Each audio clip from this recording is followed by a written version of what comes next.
Podcast BRIN, podcast riset dan inovasi, eksplorasi sains tanpa batas.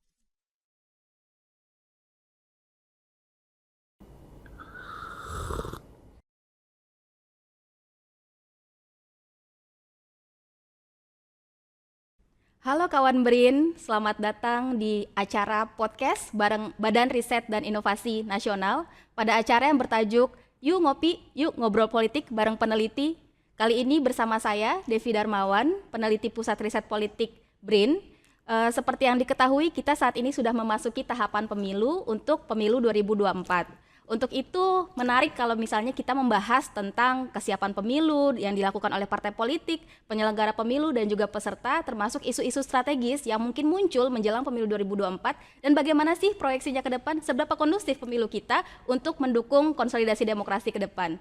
Nah, sabar dulu, sekarang ini saya sudah bersama dengan Profesor Riset dari BRIN yang memang mendalami tentang pemilu dan demokrasi sejak awal karirnya di LIPI. Saat ini saya sudah bersama dengan Profesor Lili Romli. Selamat datang Pak Prof. Sehat Pak Prof? Alhamdulillah, selamat datang Mbak Devi. Saya senang sekali berjumpa dengan Pak Prof di acara kita.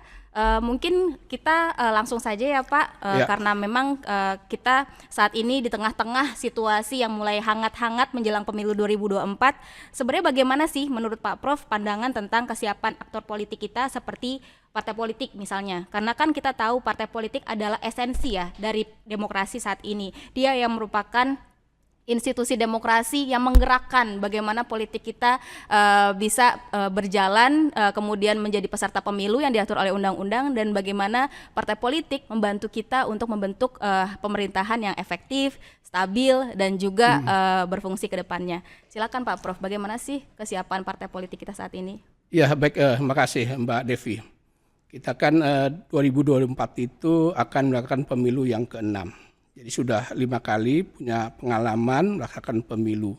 Nah, agar pemilu 2024 itu lebih baik dari pemilu-pemilu sebelumnya, tidak carut-marut, maka aktor-aktor di dalam pemilu itu harus mempersiapkan diri dengan baik dan matang. Nah, salah satu aktor di dalam pemilu itu adalah partai politik. Nah, kita tadi tahu partai politik adalah bagian dari esensi demokrasi itu sendiri. Tanpa partai politik maka demokrasi tidak berjalan, tidak bekerja. Nah, dalam konteks ini maka dalam rangka mengikuti sebagai peserta pemilu yang harus dilakukan oleh partai politik mempersiapkan agar pemilu nanti itu sukses adalah tentu dalam rangka kandidasi, pencalegan atau rekrutmen kader-kadernya. Nah, rekrutmen kader-kadernya ini perlu dipersiapkan secara matang sesuai dengan keinginan masyarakat.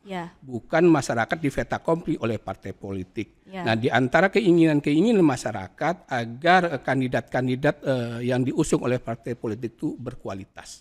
Ukuran berkualitas itu baik secara kasat mata, dia berpendidikan lebih baik, lebih tinggi itu, tidak hanya lulusan SMA, tetapi juga mereka tidak cacat moral, tidak cacat integritas. Jadi ketika ada caleg-caleg yang tersangkut paut dengan urusan pidana, korupsi atau tindakan kriminal itu menjadi perhatian oleh partai politik, jangan sampai mereka diusung kembali. Selain itu saya kira yang perlu dilakukan adalah oleh partai politik dalam rangka rekrutmen ini perlu ada regenerasi. Selama ini kan selalu yang diusung itu saja. Sehingga mengalami stagnasi dalam konteks kaderisasi, karena yang banyaklah generasi-generasi tua yang duduk di parlemen tersebut. Oleh karena itu sudah saatnya partai politik mendorong agar generasi muda, generasi milenial untuk terjun partai politik. Nah, termasuk di dalamnya adalah generasi milenial masuk ya Pak? Perempuan, anak muda di dalam parlemen. Seberapa besar sih Pak peluangnya untuk perempuan dan anak muda masuk Pak dalam kandidasi dan nominasi partai politik saat ini? Sebenarnya peluangnya banyak dari segi kuantitas gitu kan. Pertama dari generasi milenial, generasi muda. Pemilih kita kan mayoritas ke depan 2024 itu adalah generasi milenial. Oleh karena itu mestinya representasi dari generasi milenial itu harus ada. Terus yang kedua juga di generasi milenial itu kan punya idealisme yang tinggi sebagai wajah baru masuk di dalam dunia politik. pasti mereka punya semangat untuk melakukan perubahan-perubahan yang lebih baik. Begitu juga dengan perempuan di dalam politik. Nah kan secara statistik juga perempuan malahan melebihi dari jumlah Perempuan lebih banyak ya Pak daripada lebih banyak laki-laki ya Pak? dari laki-laki. Nah, itu. Oleh karena itu juga mestinya lebih banyak, apalagi di dalam undang-undang kan ada kebijakan afirmasi, ada kuota 30%. Ya. Nah oleh karena itu bukan hanya memenuhi kewajiban dari undang-undang pemilu tersebut, tetapi juga bagian dari komitmen partai politik untuk memang melibatkan perempuan itu di dalam politik. Ya, ya. Saya sepakat tentang pelibatan perempuan dan pemenuhan kuota bagi perempuan oleh partai politik. Memang perlu didorong lagi ya Pak, terutama juga sekarang peran pemuda ya Pak. Bagaimana kita menghadirkan politisi-politisi muda di dalam parlemen kita, di dalam struktur pemerintahan kita sebagai pemerintahan hasil pemilu ke depan. Nah Pak, itu tadi dari partai politik. Kalau tentang penyelenggara pemilu, karena kita tahu pemilu tidak akan berjalan tanpa adanya penyelenggara pemilu seperti KPU dan Bawaslu yang memang objektif, independen, betul-betul menyelenggarakan pemilu secara berintegritas. Menurut Bapak bagaimana sekarang keadaan potret lah KPU kita, Bawaslu kita sebagai penyelenggara pemilu? Nah ini juga memang aktor yang kedua yang penting yang harus kita persiapkan dengan baik dan matang adalah penyelenggara pemilu. Ya. Baik itu KPU dan Bawaslu. Untuk KPU saya kira pengalaman yang lalu yang menjadi catatan 3 hal. Yang pertama adalah persiapan DPT. Selalu itu persoalan klasik yang menimbulkan perselisihan hasil pemilu. DPT yang tidak akurat. DPT yang nama-nama ganda, nama-nama hantu dan sebagainya, dan itu dari pemilu ke pemilu selalu muncul. Jadi laten oleh karena ya, Pak? itu harus diselesaikan oleh KPU bagaimana data pemilih tetap ini betul-betul valid. Ya. Terus yang kedua adalah persoalan independensi. Penyelenggara pemilu itu harus betul-betul menjaga independensi sesuai juga dengan asas-asas pemilu, persyaratan pemilu.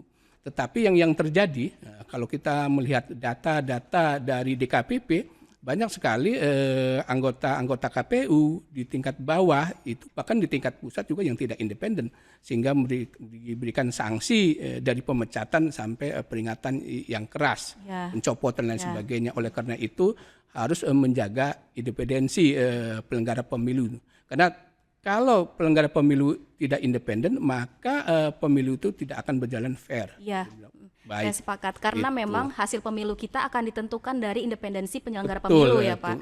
Walaupun kita sudah mengkonsep partai politik, sudah membuat nominasi kandidat yang bagus-bagus, tapi kalau penyelenggara pemilunya bobrok, Betul. hasil pemilu kita juga akan bobrok gitu ya Pak. Itu satu lagi juga yang perlu dipersiapkan, kejadian masa lalu itu pemilu 2014 itu kan banyak penyelenggara pemilu di tingkat ad hoc itu kan yang meninggal. Iya Pak. Nah jangan sampai terulang kembali. Oleh karena itu perlu disiapkan secara matang bahwa mereka yang akan menjadi panitia ad hoc itu sehat, sehat secara fisik, dan kalau perlu dan sudah didiskusikan juga mereka itu harus ada asuransi, jaminan kesehatan dan kematian bagi para penyelenggara pemilu. Ya, saya setuju. Jadi peristiwa horor 2019 supaya jangan tidak sampai ulang lagi di 2024 nanti. Gitu. Jadi semua rekan-rekan yang hendak mendaftar gitu ya Pak, jadi KPPS ke depan semoga bisa mendapatkan asuransi seperti yang didiskusikan. Tapi harus juga mereka dipersiapkan sehat secara fisik gitu. Jangan sampai ada yang menderita sakit jantung, asma dan sebagainya direkrut. Gitu. Direkrut. Jadi akhirnya nanti memberi catatan buruk lagi untuk pemilu 2024. Nah, itu tadi persiapan dari partai politik dan juga penyelenggara pemilu. Cuman ada satu aktor politik dalam struktur demokrasi kita yang tidak kalah penting, yaitu masyarakat sebagai pemilih. Nah, ini menarik Pak kalau kita membicarakan masyarakat sebagai pemilih dalam konteks pemilu 2024.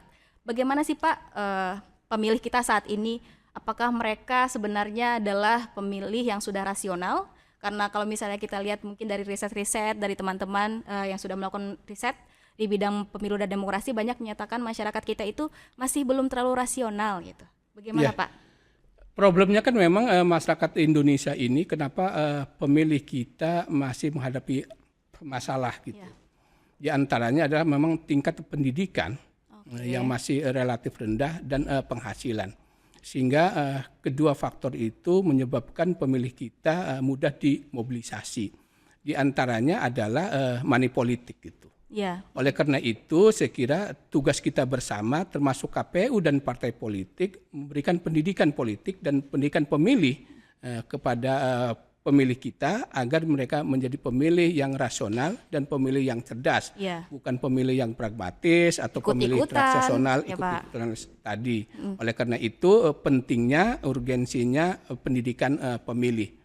Dari sekarang ini aktor-aktor dari partai politik, dari KPU, mungkin juga kita dari BRIN ini memberikan pendidikan pemilih kepada masyarakat ini agar mereka itu nanti betul-betul memilih caleg atau kandidat yang mumpuni, yang berkualitas, bukan karena faktor isi tas. Iya, tahu kan isi tasnya. Iya, seberapa tebal, seberapa banyak. Nah, ya. itu. Termasuk juga merek tasnya mungkin, ya Pak? Merek tasnya.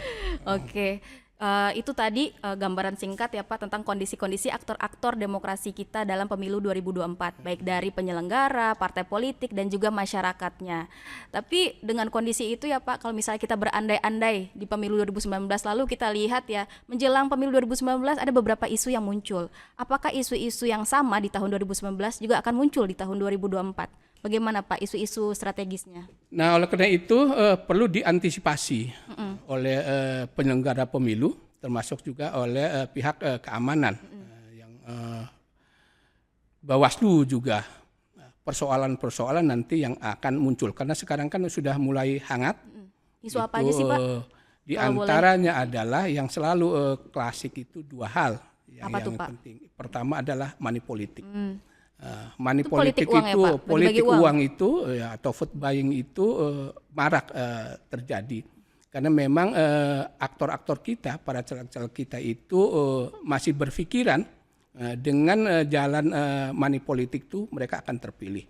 Padahal berdasarkan hasil-hasil penelitian efektivitasnya relatif rendah, sekitar 12%. Jadi belum tentu orang yang menebar uang itu akan terpilih. Oh, jadi belum tentu Pak. Belum jadi tentu. Efektivitasnya itu justru nggak bermanfaat. Betul. Besar gitu ya untuk kemenangan kandidat. Betul. Belum tentu dia memenangkan hasil pemilu tersebut ketika dia menggelontorkan uang yang banyak. Karena semua orang coba mengeluarkan uang, sehingga yang dipilih ada bukan karena dia membagikan uang kepada individu, kepada figur, kepada program dan sebagainya.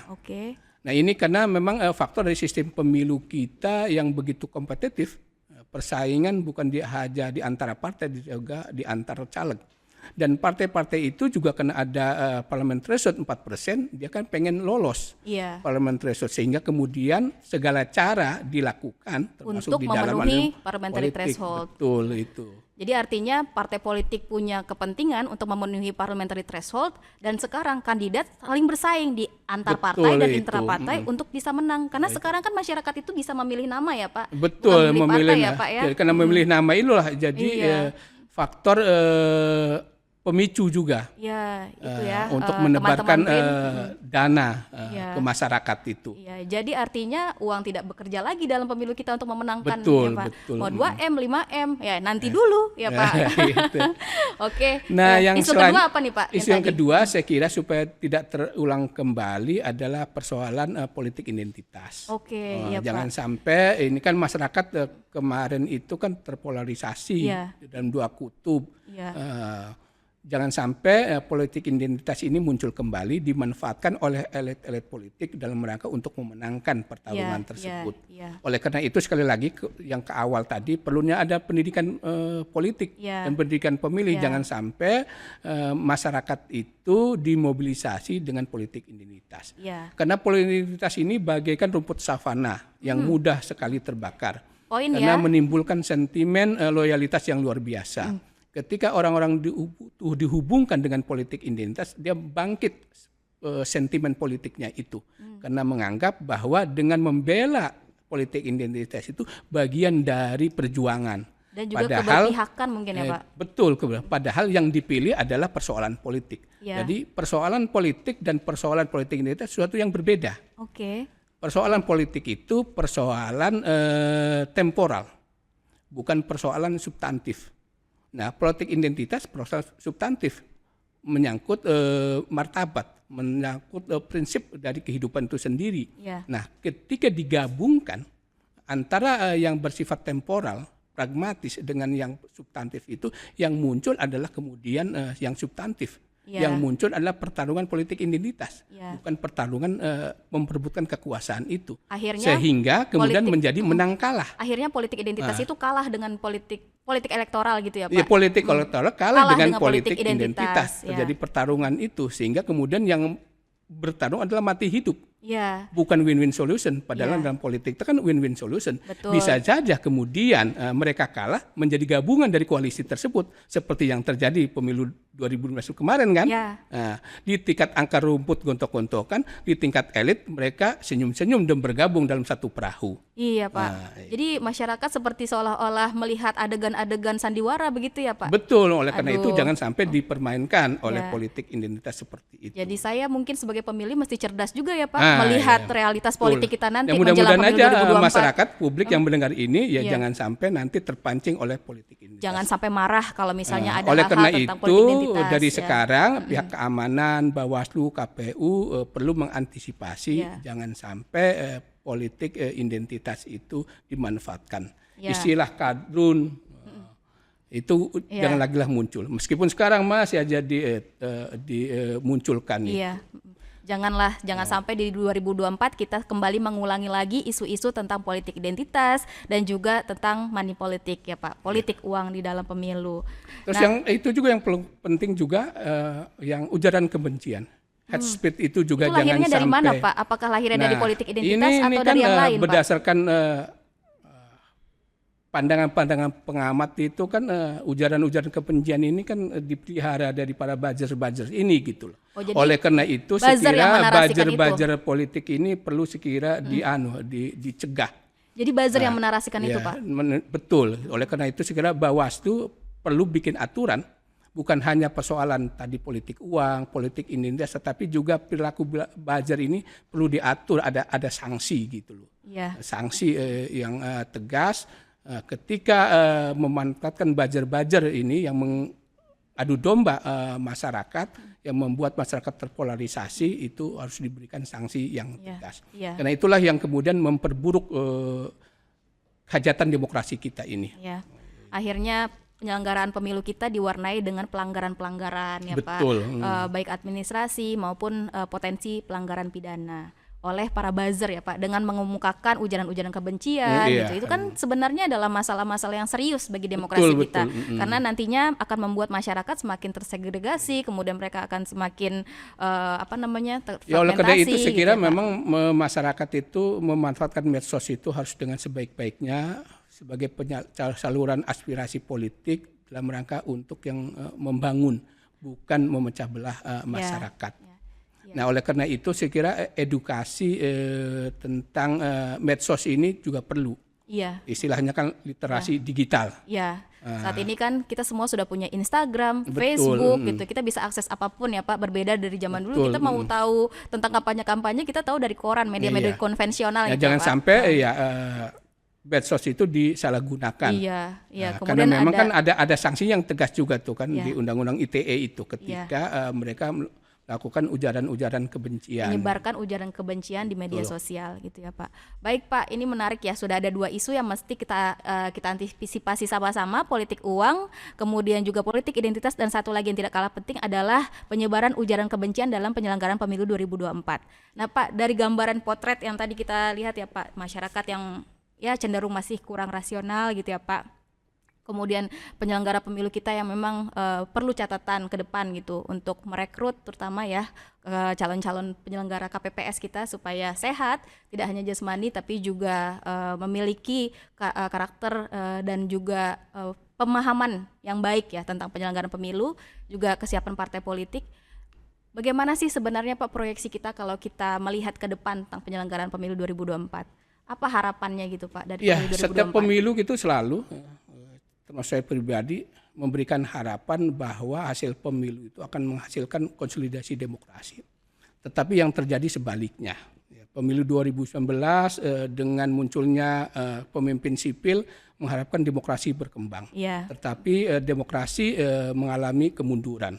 regresi demokrasi, ada yang mengatakan stagnan demokrasi dan sebagainya, yang menyebabkan demokrasi tidak terkonsolidasi. Iya. Nah, kita berharap 2024 ini betul-betul terpilih pemimpin dan anggota legislatif yang mendorong makin terkonsolidasi demokrasi.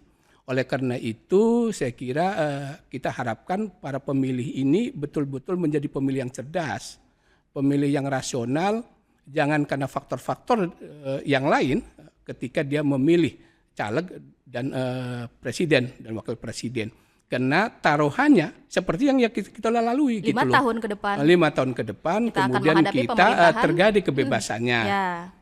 Dan lain sebagainya. Oleh karena itu betul-betul dipilih secara matang, secara rasional, supaya karena ke depan itu demokrasi makin baik, di Ya. samping juga pembangunan ekonomi Ya. di sana. Oleh karena itu saya kira berharap juga memang pertama adalah kandidat dari presiden dan wakil presiden itu lebih dari 2, supaya seperti kita memilih partai juga, memilih caleg juga lebih banyak, begitu juga capres dan cawapres itu harus lebih banyak juga. Ya. Jangan 2. Jangan saya kira.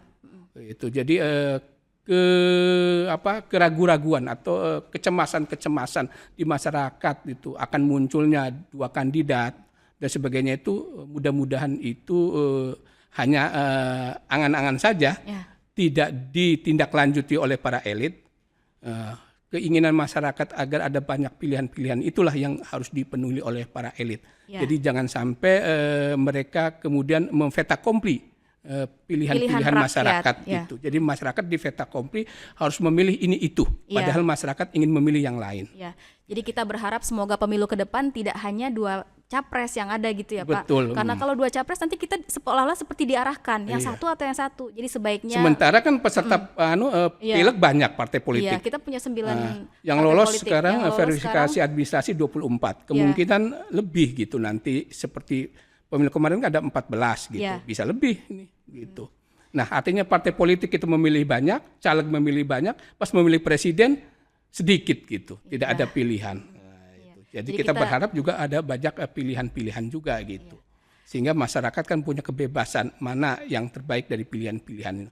Ya intinya elit partai itu jangan memfeta kompli masyarakat. Iya. Harus mendengar suara ya, hati baik. nurani rakyat. Nah, ini adalah pesan-pesan dari Pak Profesor bahwa elit harus memperhatikan suara rakyat, pesan-pesan dari masyarakat, harus memberikan saluran-saluran ya Pak untuk menyalurkan itu, tidak hanya dari keberadaan 2 pasangan calon saja. Betul. Untuk pemilu presiden kita di 2024, tapi sebaiknya untuk menyalurkan dalam beberapa pasangan gitu ya Pak, karena jumlah partai yang ada saat ini banyak gitu. Betul.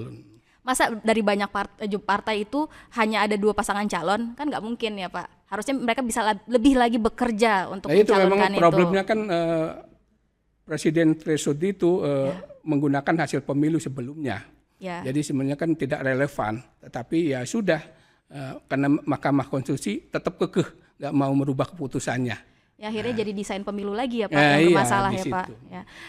Aduh, ini sebenarnya kalau misalnya kita bicara tentang masalah-masalah pemilu dan demokrasi masih banyak hal gitu ya Pak yang mau kita bahas. Itu tadi Pak Lili sempat menyinggung tentang presidensial threshold yang kita masih gunakan di pemilu 2019 lalu pada pemilu 2024 mendatang. Tapi karena waktunya sangat terbatas nih Pak, Oke. menarik sekali. Kalau gimana kalau nanti kita sambung di episode berikutnya Pak? Siap, Masih siap. dengan saya gitu ya Pak? Nggak apa-apa Siap. gitu. Tapi untuk itu sebelum kita akhiri episode kali ini, saya ingin menyampaikan satu hal kepada kita semua, mau pemilih muda, pemilih yang sudah matang gitu ya Pak, untuk menggunakan hak suaranya pada pemilu 2024. Karena pilihan kita akan mempengaruhi kualitas pemerintahan pasca pemilu 2024. Yuk milih. Segitu dulu ngobrol-ngobrol bareng peneliti Pusat Penelitian Politik BRIN. Sampai jumpa pada episode selanjutnya. Salam eksplorasi sains tanpa batas. Podcast BRIN, podcast riset dan inovasi. Eksplorasi sains tanpa batas.